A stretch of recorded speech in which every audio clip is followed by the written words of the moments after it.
Hey Wharf Rats, I'm Ryan. And I'm Wes. And welcome to a special presentation of Wharf Rat Games, the premiere edition of Rat Chat. Today on Rat Chat we have news and notes from Wharf Rat Games. And we're going to talk about cool classics. That's classic games, one that particularly we enjoy, and a winner. And a very, very, very special guest today, the great Hermann Luttmann. Oh, I'm looking forward to that. And then we're going to talk about games that have inspired us, so you get to know us a little bit better. And finally, I know you've been waiting for this. We will be announcing our first game that we've signed and that we are going to publish. I'm really excited about that. I am too. So let's stay tuned.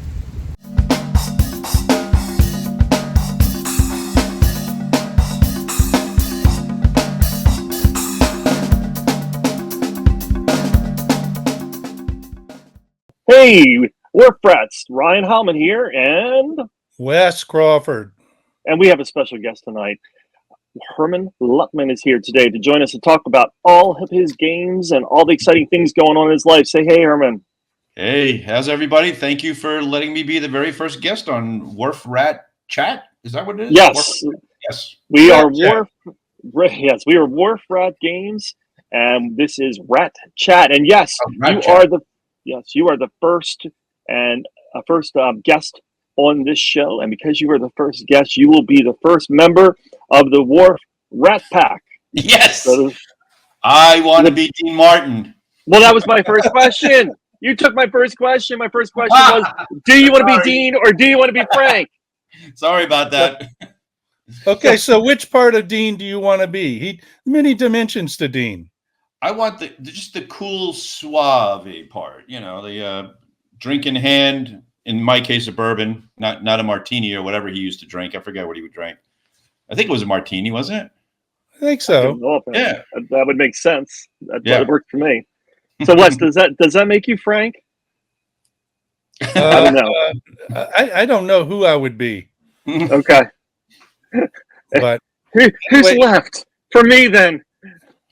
Well, you got Sammy Davis. Does that mean I'm Sammy Davis here? Sure. Do a little dance for us. Okay, I don't think we're going to do any dances. All right. So let's go back to reality. We have Herman here, and we don't want to waste a minute.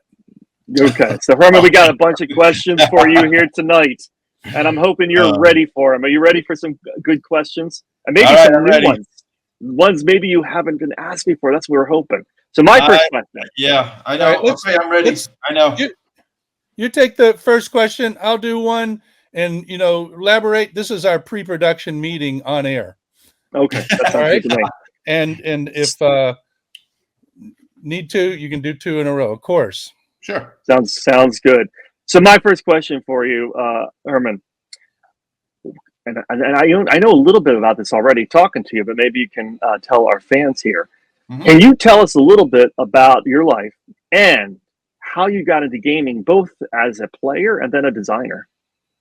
Okay, I think I can do that. So I'm retired now. I'm 68. I was an accountant for an international freight forwarding company for various companies for 40 some odd years. Divorced, 3 kids. He's giving us all the details. I just started playing golf a year ago, and today, for you golfers out there, shot a 79 today. And I am still in a high after 12 hours later. I'm still on a high.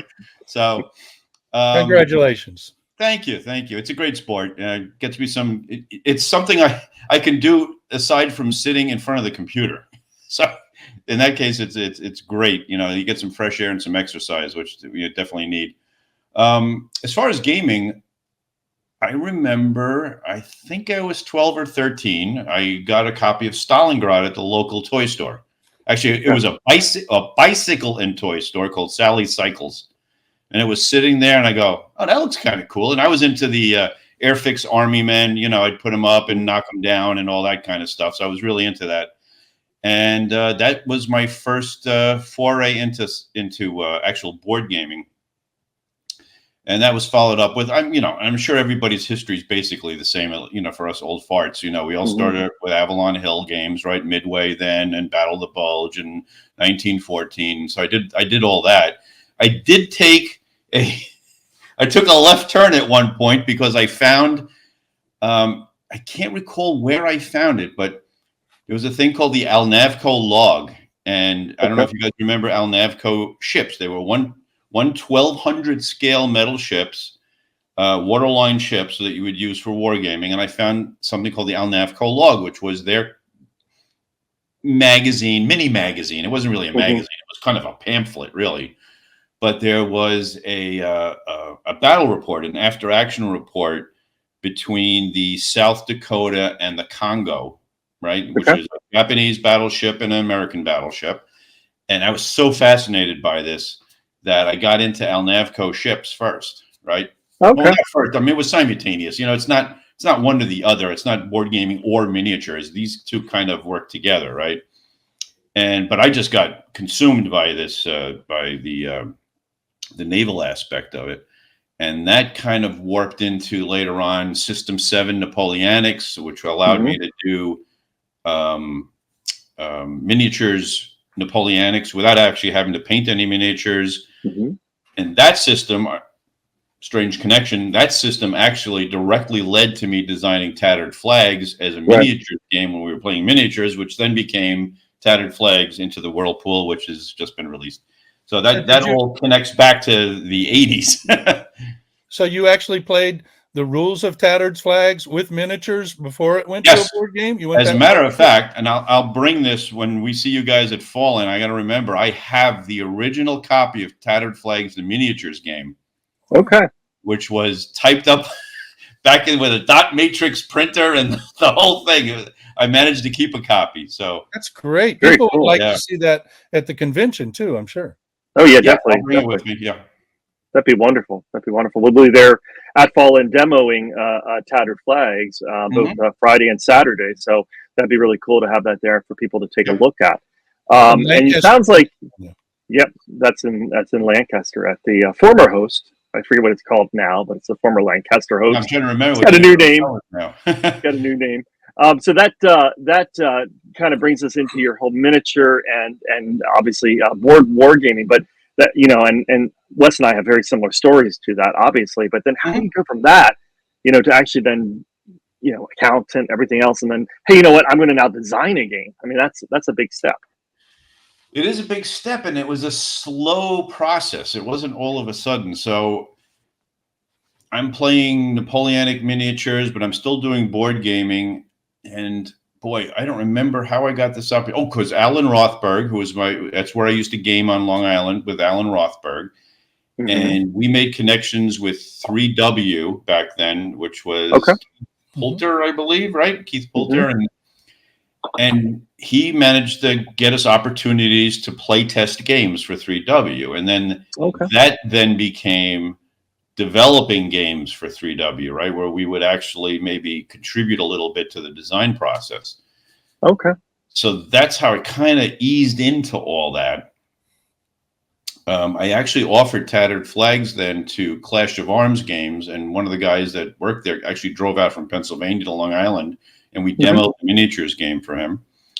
And then I got involved with John Compton and did some of his some work with his Miracle on the Marne game, and it just kind of took a life of its own, you know. And then you realize, oh, like, you know, maybe I can actually contribute something. And then it just evolved into, I became a fan of Victory Point games because they were for me, it was, so I worked 2 jobs, I had 3 kids, so I didn't have a lot of time for big games, right? Victory Point games fit my lifestyle at the time, which were smaller, solo-friendly games. And Alan Emmerich and I, so I was a big customer of theirs, and Alan Emmerich and I just started talking about what I mentioned before, which was System 7 Napoleonics. And he goes, oh, I would love to do a game like that for Victory Point games. And I said, well, I designed a miniatures rules called Tattered Flags. Maybe we can convert that into something. And that's how that whole thing started. So the first Gettysburg the Wheatfield was my very first design with Victory Point games. And so that got me started. And after that, it just kind of took a life of its own again. You know, I played Zulus on the Ramparts, which was a state-to-state game about Rook's Sure. Drift, and for some reason it just dawned on me, literally, that, well, why couldn't these guys be zombies attacking a town? And I pitched that to Alan, and I said, I know probably you've gotten 4 suggestions to make this a zombie game already, but I'm just mentioning it to you. He goes, no, nobody's thought of that yet. So I was like, Wow. really? Because it's like really obvious to me that this would be a great zombie, mechanism, system.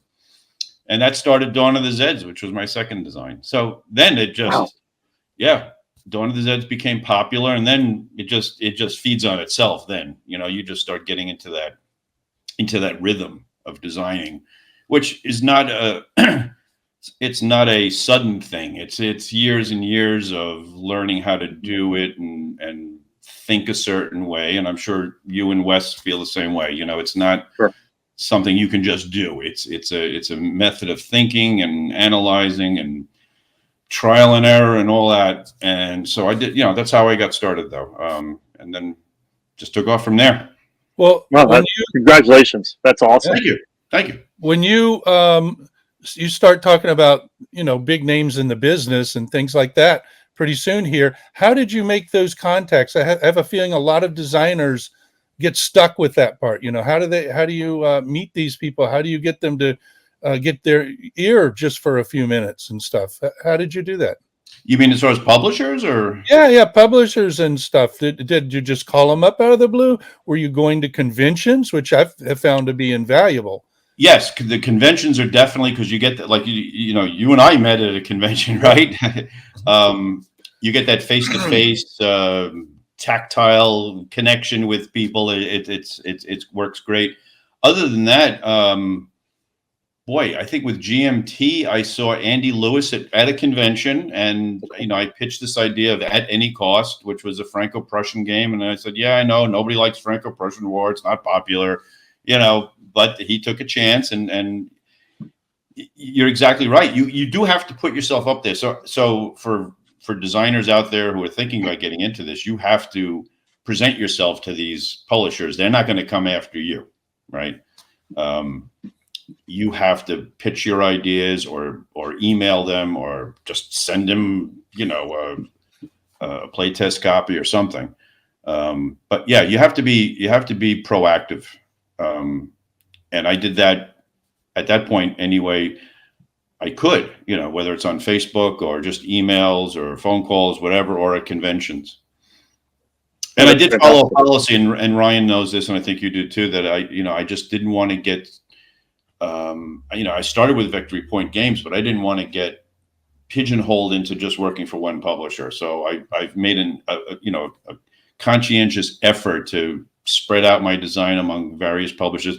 They all have different customer bases, different types of games. So, for example, Revolution couldn't do a game like A Most Fearful Sacrifice, right? So, which is why I went to Flying Pig with that, because it was just, Revolution was doing folio / small box games, and there's no way they could do that. So, everybody's got their little niche. Of course, they share a lot of customer bases too, but for the most part, everybody's got their little niche, and I tried to exploit that to a certain extent, Mm-hmm. So the next question I'm going to ask you, you cannot answer me. Oh no!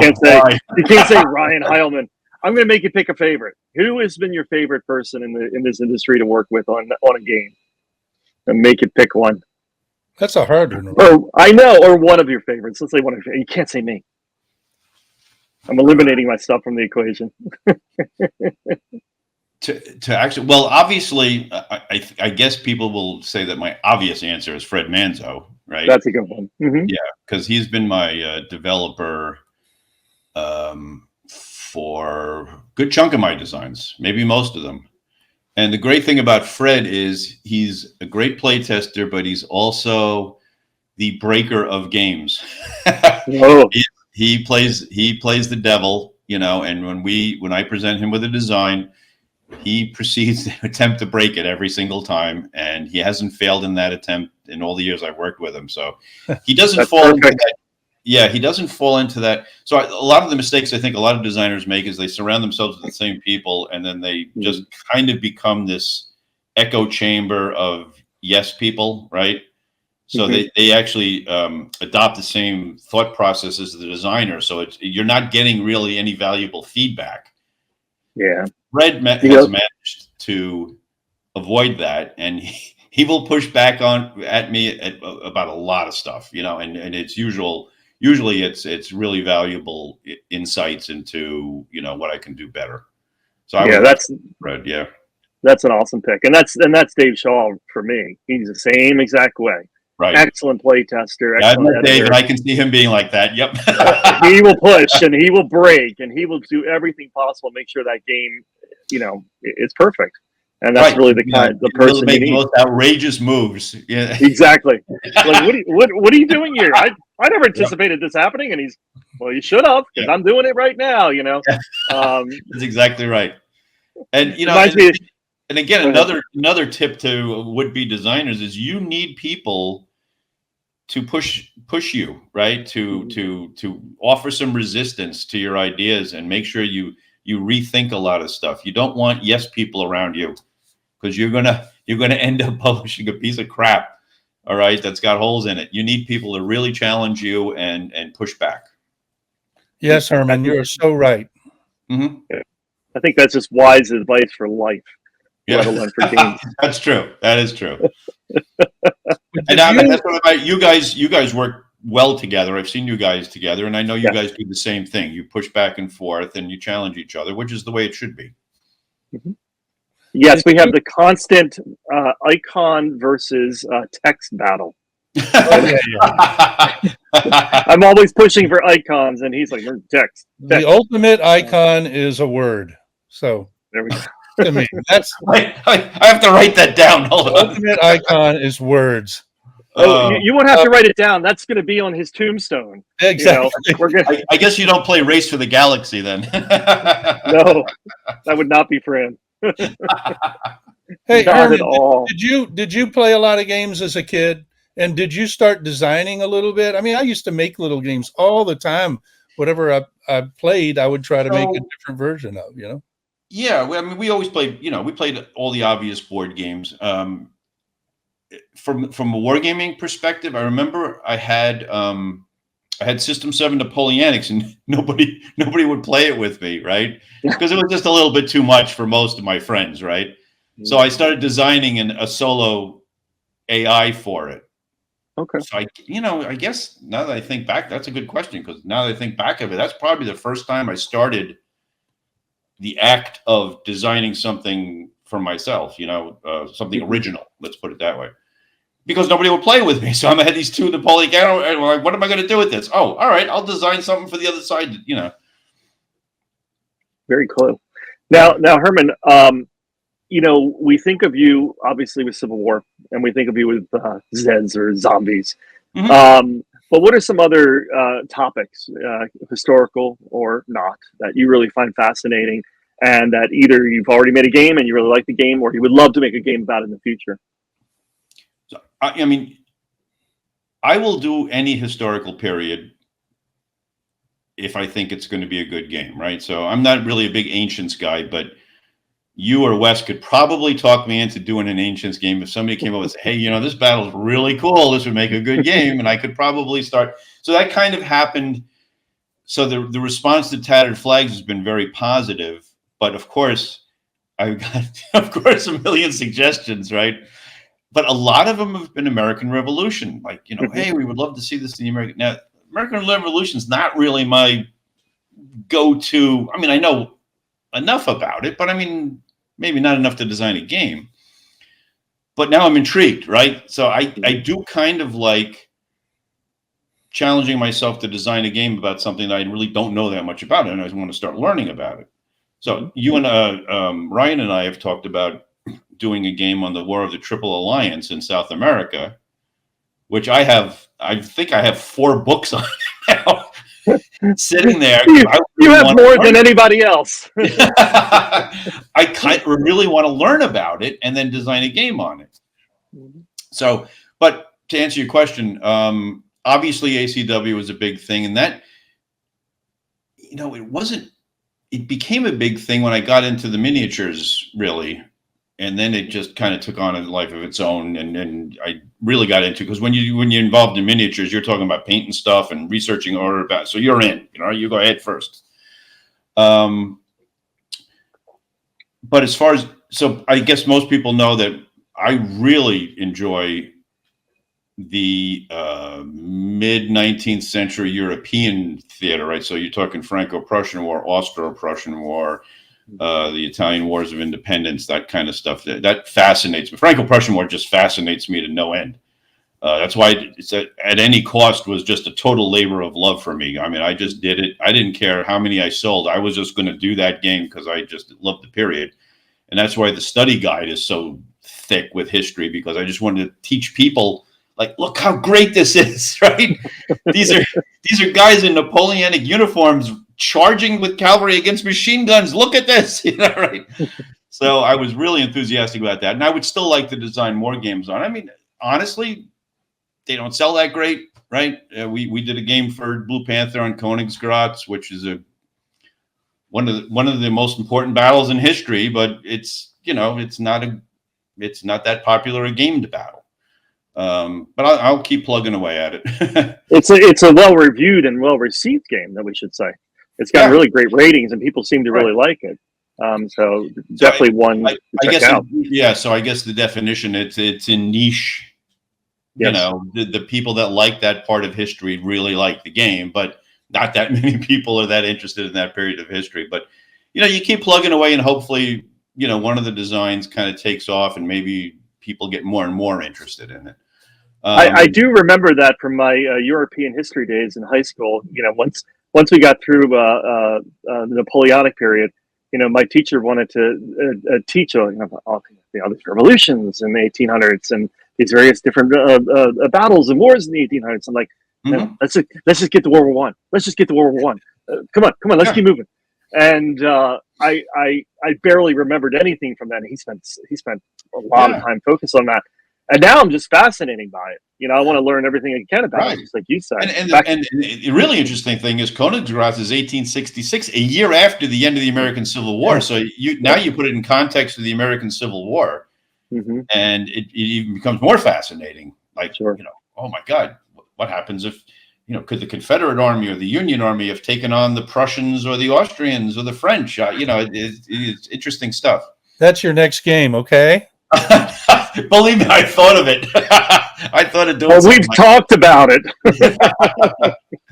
Hey, I have a specific question. Go ahead. But I didn't want to interrupt. Were you finished? Well, I was just going to say the other big period for me is Napoleonics, because I also did Napoleonic miniatures. Getting the cuff colors right and the collar colors right and all that kind of stuff. And that. I did Vive l'Empereur, which is the solitaire game on Waterloo. But that's going to be soon. I'm working on a blind swords for Napoleonic blind swords right now. Oh, wonderful. So that's kind of why I stopped designing the blind swords ACW. I did 3 of them, and I was kind of like, all right, well, I don't like getting into like ruts, so I'll do like 3 designs in a series, and then I want to move on and do something different. So yeah, I'm working on a game on the Battle of Leipzig right now using a blind swords Napoleonic thing. So that's what we're working on right now. So that's my other favorite period is Napoleonics. Yeah. Well, in magnificent style. Yes. If you asked 100 designers to do a game on that, I don't know if any of them would all of a sudden make this push your luck mechanism central to a game on that. Right. Out of the blue. Where did your thought processes come from and go to reach that decision and make it work so well? Oh, that's really, when I first saw it, I resisted. I said, this can't be that good. This can't be that good. It's really good. It's very, very well, thank you. And that's a great question. So if people would ask me, what's your most unique design, or the one thing you're proudest of as far as uniqueness, right? I would probably say in magnificent style, because I don't think anybody's done a push your luck war game like that before. So where that idea came from was back in the Victory Point Games days. I told Alan, I was really interested in World War I, which is another period I really like. And I said, well, one thing I wanted to do as a designer is just be challenged to do difficult battles and see if I could game them, right? I didn't want to just throw out easy battles over and over and over again. I wanted to try something challenging. So I said, well, how do you make a game, let's say, like, it actually started as a trench warfare thing, right? So I was interested in World War I. I said, well, most of the battles are trench warfare battles. How do I make this into an interesting game? Right? Because most people shied away from World War I games because of that. So again, I just sat there and I thought about, like, it's the pushing across no man's land. How far can you push these guys before they're going to give in, right? And for some reason, and I can't to this day tell you how, but my German grandmother used to play a dice game with us called Pig in German, and it was this simple. And I'm sure there's a version in every country, but you roll all your dice and you add up all your numbers, except if you rolled a 1, you wouldn't get any number. No total. You got 0, right? So you could keep rolling as long as you didn't roll a 1. If you roll 2 1s, snake eyes, you lose all your points, 0. So it was this constant push your luck. Oh, I rolled a 7. Oh, I rolled an 11. I think I'll stop now, right, and bank my money. So I made that connection with a push your luck type of, like, how far can I push it before they hunker down and get into a foxhole, and what's the word? But hunker down and protect themselves, and then gather up. I'm trying to think of the word. Rally, their supplies, and then make another push.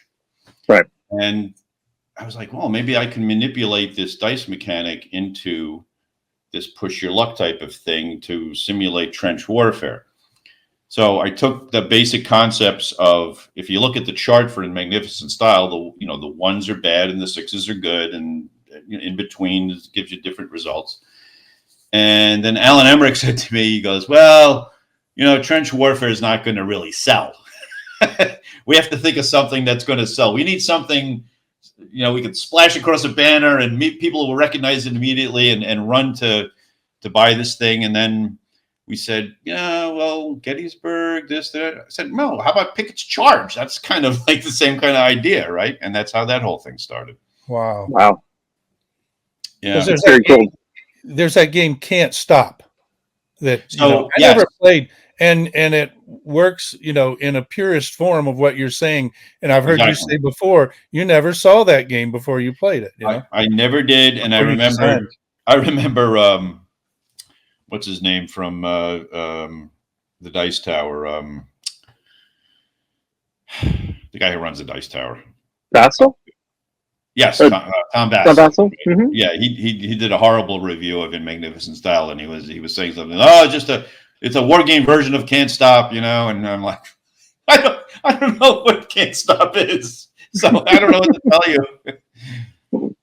Yeah. Oh, well, join the club. I've had a horrible review by Tom Bassel. You have too, so we are in a.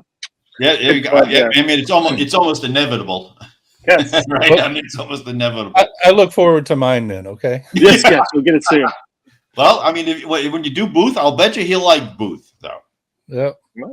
Let's see if he likes Engine Thieves. Yeah. There we go. There's no pick up and deliver. We're not laying track here. But you get to take the train. Yeah. And steal it and try to get away with it, So there's good fun there. We like that kind of good fun. Oh, yeah. So, any new games on the horizon that we should be aware of? Any new things? I know that, obviously, as we said, Tattered Flags, Into the Whirlpool came out. It's doing very well, getting great reviews. I just looked at it today. It has an average of 8.8 right now, which is out of 10, which is fantastic on Board Game Geek. Yeah, Wayne Hansen just did a great video review of it.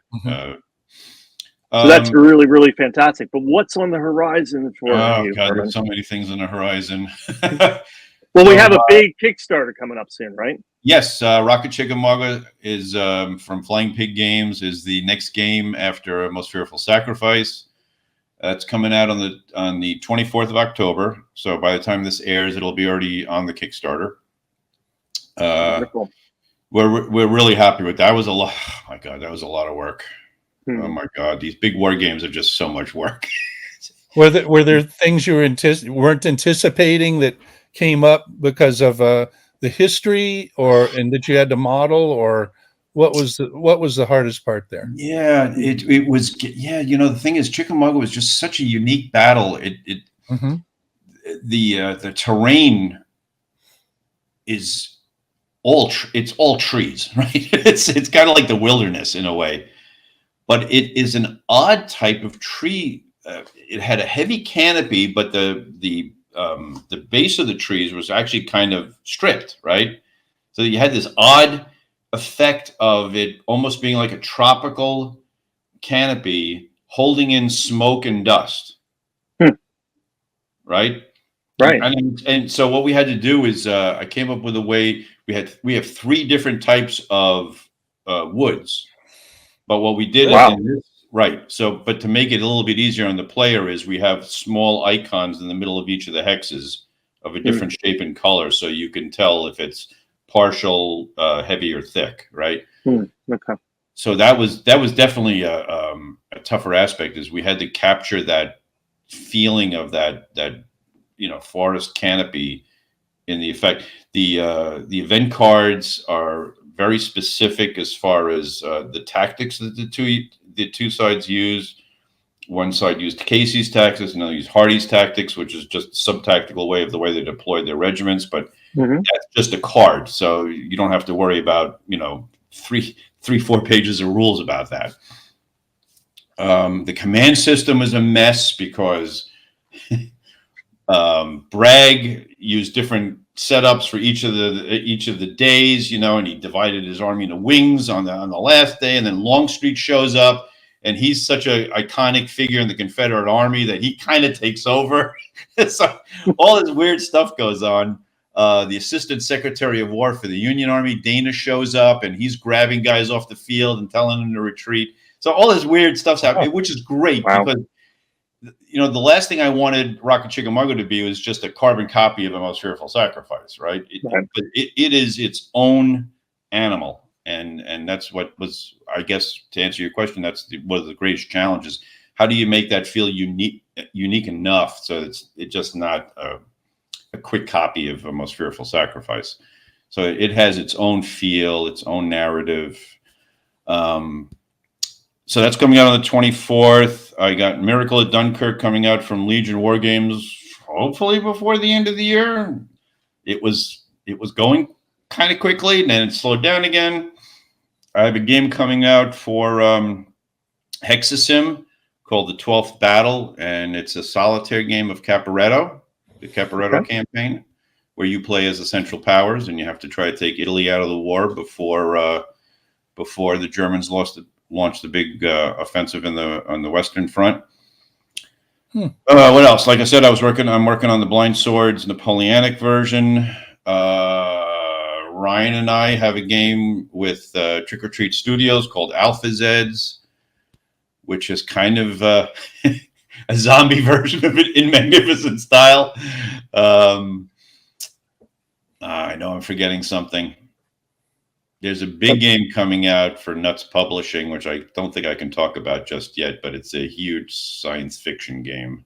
Awesome. Yeah. Okay. So it sounds like some really exciting, cool stuff coming up, and we really want to, thank you for coming by.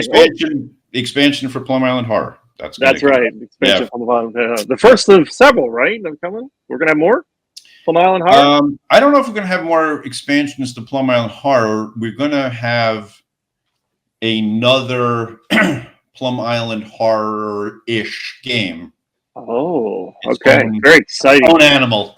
We can't talk much about that, but it sounds very because I don't know much about it right now. It's in the scribbling stage.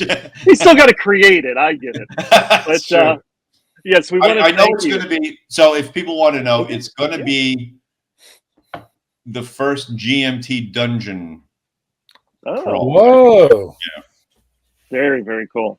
Mm-hmm. Is there So any Herman, twist we need to know about? I'm sorry? Any kind of twist on the traditional way of doing that we want to know about or can know about? It will not. It will not be a traditional dungeon crawl. It'll function kind of like Plum Island Hard does, but it will have it'll be thematically like a dungeon crawl, but it will not be your traditional dungeon crawl. That's all I can say for now. he's still writing it on his legal pad. Come on. Yeah. He's still working on it. The general idea is you're going to go under Plum Island because we discover really a underground society below Plum Island that started the whole problem at the beginning. And you will go into chambers and you will find things that have been lost through history. You will find them. Wow. Yes. That's interesting. Yep. It's creative. Yeah, that is very interesting. I like that idea. It's going to be kind of like that ending scene in Raiders. Are we going to have like a place? You might find Percy Fawcett. You might find the City of Z. You might find maybe some bodies from Area 51. Maybe. And this Any Zeds will find, right? Yes. That's right. So we got Rocket Chickamauga coming out. Again, by the time this comes out, it will be available on Kickstarter. So definitely we want to get that. Tattered Flag's available, obviously. Pick that up from Blue Panther. And then a bunch of other exciting and we things should coming out. mention that people have asked about what's the next Tattered Flags game. And I think we've pretty much decided it's going to be the Cornfield at Antietam. Oh, it is. It's determined. We're working on it. We got some people pulling together all the information. So we are good to go. So we promise you, Herman, we will send you a special Wharf Rat Games hat for being our guest. Yes. And as I said, you are now an official part of the Wharf Rat Pack. And I tell you, I am proud. And I will wear my hat while I golf. That's right. Right, with your martini. Don't forget the martini. That's right. And starting tomorrow, I will put you up on our special Wharf Rat Pack webpage, and you'll have the first #1, and there will be Hermann Luttmann. Oh, so I'm honored. Thank you, gentlemen, and good luck. Good luck to your company. I know it's going to be successful. I think you guys have a great plan. Thank you so much. Mm-hmm. And thanks for being here. We greatly appreciate it. Thank you for Take care and have a great day. You guys too. Bye. Bye-bye.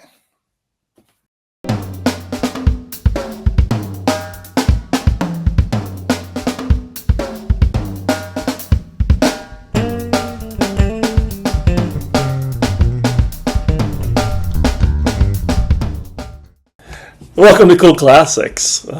I'm Ryan Heilman, and this month we are going to finalize our giveaway of our Cool Classic from the month. You ready? Siege of Jerusalem in Shrink. Yes, in Shrink. Now, this game, in case you don't know, was produced in 1989 by Avalon Hill, but it was a reprint of an earlier game by Historical Perspectives. It came out, I believe, in the 70s and mid-70s. Originally, I think it came out at Origins 2. I think there was a second edition in like 1980, and then Avalon Hill picked it up. They did revise it. They did add some additions and some changes, and then they re-released it in 1989. Okay, so we are going to draw from all those people that submitted their names to our mailing list. So you want to get in for next month's drawing? Make sure you do submit your name for our mailing list, and Wes will tell you a little later about what we're going to be giving away. But today, we're going to draw for Siege of Jerusalem. Let's see who won.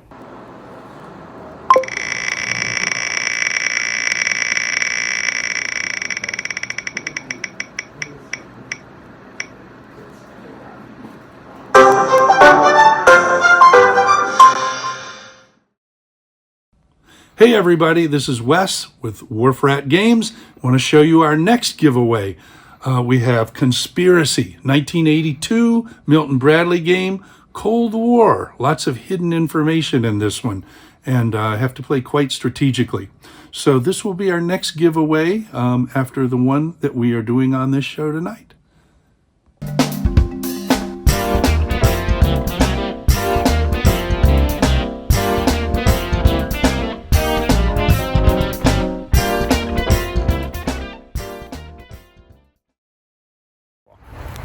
So Ryan, here we are in the suburbs of Baltimore. Been meaning to ask you a question. Tell me about a game that influenced your design work. Yeah, that's a good story. One of the games that did end up influencing Brave Little Belgium was the old SPI game Leningrad. And here's the exact story. Here's what happened. Okay. It was about, 7-8 years ago. I want to say like 2017, 2018, something like that. And Dave and I were heading over to the WBC. It might have been the first time that we were there at the one in Seven Springs. And it was a long drive, and he hadn't had any sleep, and I hadn't had any sleep, and we were exhausted, and we got there, and we were struggling finding anybody to play with, so it's just the two of us.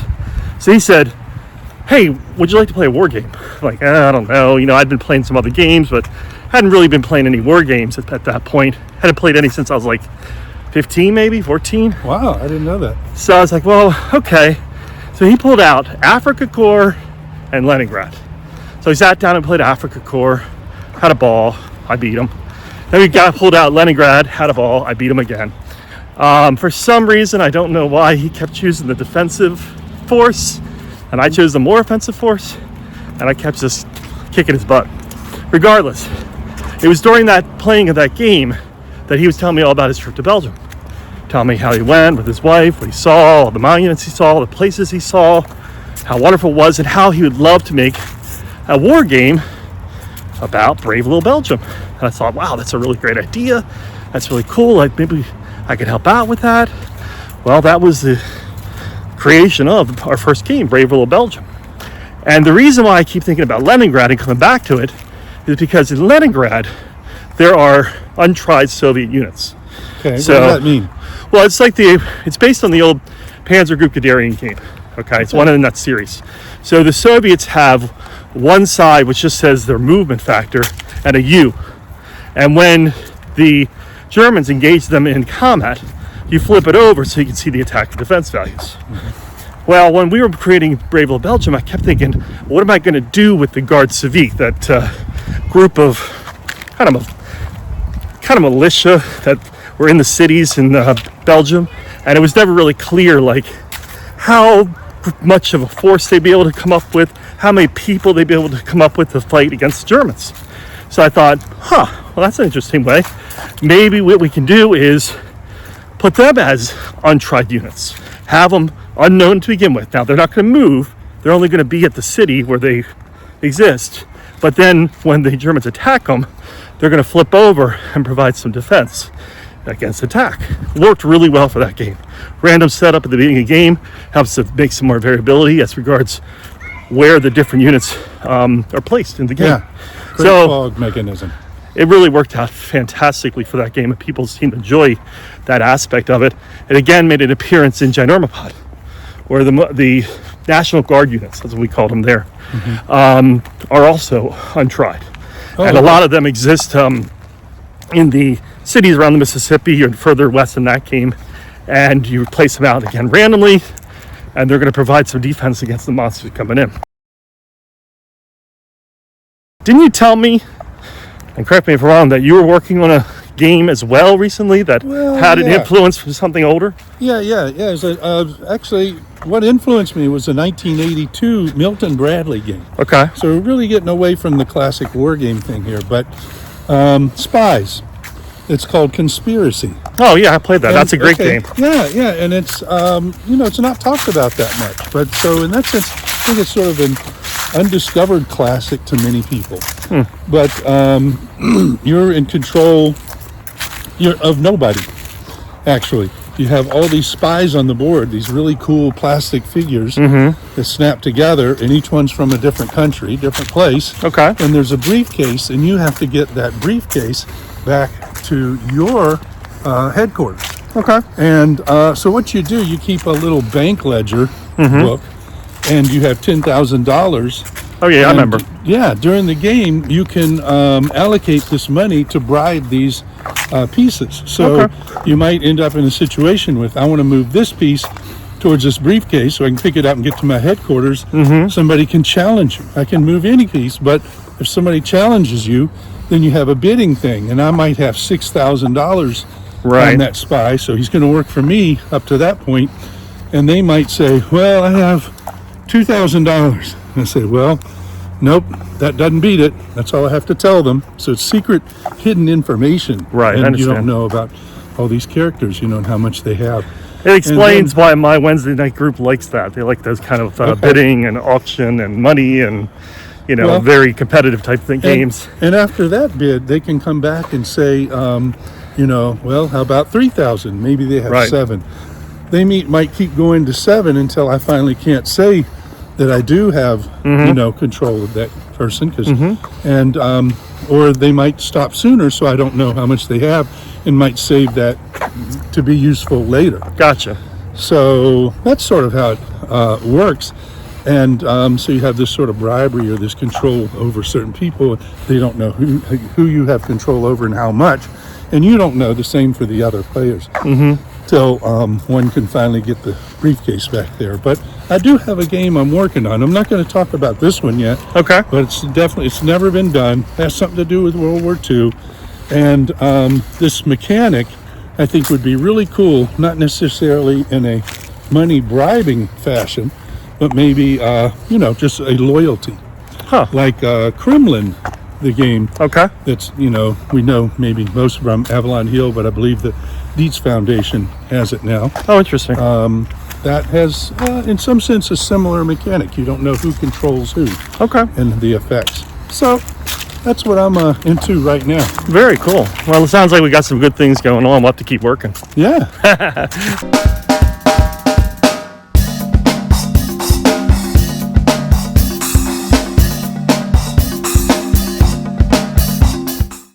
So thanks for joining us for this show. I'm Ryan again. And I'm Wes. And this is it. That's the end. But we have a couple news and notes we want to give you here at the finale. First of all, we have a big announcement. And Wes has been waiting all show to tell you about this. So, Wes, you ready? Yes. All right. This is exciting. This is really exciting. I could not be more excited. We have, for our first game design to be released by Wharf Rat Games, it's not going to be tomorrow, but it's coming along, a World War I themed game by... The drummer kicks in. Say it together. Okay. Hermann Luttmann. Yes, the Hermann Luttmann. We are so excited about this. Aren't you excited? I am very excited. It's actually kind of funny because we cast the net very wide. We got a bunch of submissions, and we want to thank everybody that sent us their submissions and people that we got to demo their games. That was really a lot of fun. Yeah. And it was in our conversation with Herman for this particular broadcast, this particular show, Rat Chat, that he started telling us about the fact that he had designed a World War I tactical trench warfare game. And I thought, that's interesting. And so we started talking, and we were able to eventually get a signed game. Yes. Ready to go. Not Exactly. ready to get yet, but he's going to be working on it. And hopefully we'll get it out, and you can take a look at it sometime, probably early next year into, something like that. We'll see. And catch us at the conventions. I know one or both of us will be at, what do you have coming up? PresCon? Yep. For next year. WBC, I know we'll be hitting those. Circle DC. Circle CC. Yeah, Kevin Bertram's. PAX Unplugged. PAX Unplugged, that's coming up in December. So when we have our game coming along with, Herman's game, we'll be bringing things out to playtest. So we'd love to have you involved too. Yeah, definitely. And we're also going to be looking for people to play test both digitally and in person. So if you haven't done so already, please definitely sign up for our mailing list, because we'll be sending that information out. And you can go straight to wharfratgames.com and do that. In addition, make sure that you follow us on X and on Facebook and on Instagram. We have presence on all of those. Subscribe to the YouTube channel and place comments down below. Yeah. Don't be too mean to us, but it's our first one. But we'd love to hear your feedback, and we'd love to hear what you think about what we've talked about today. What are your favorite games? What influenced you? Yep, definitely. Right. Any other thoughts before we go? Oh gosh. I'm tired. We were walking all over Baltimore. We've interviewed people. We've been doing so much today. I'm getting a little tired, aren't you? Yeah, apparently we got all the way from the suburbs down to the city of Baltimore. I know. That was a long walk we took talking about those games. So anyway, we're going to do another show? Yeah, let's Okay, do it. We're going definitely. to do another show within a month. Yep. Something like Yep. that. So come See you back. next month. See you later. We'd love to hear from you. Take care. Bye-bye.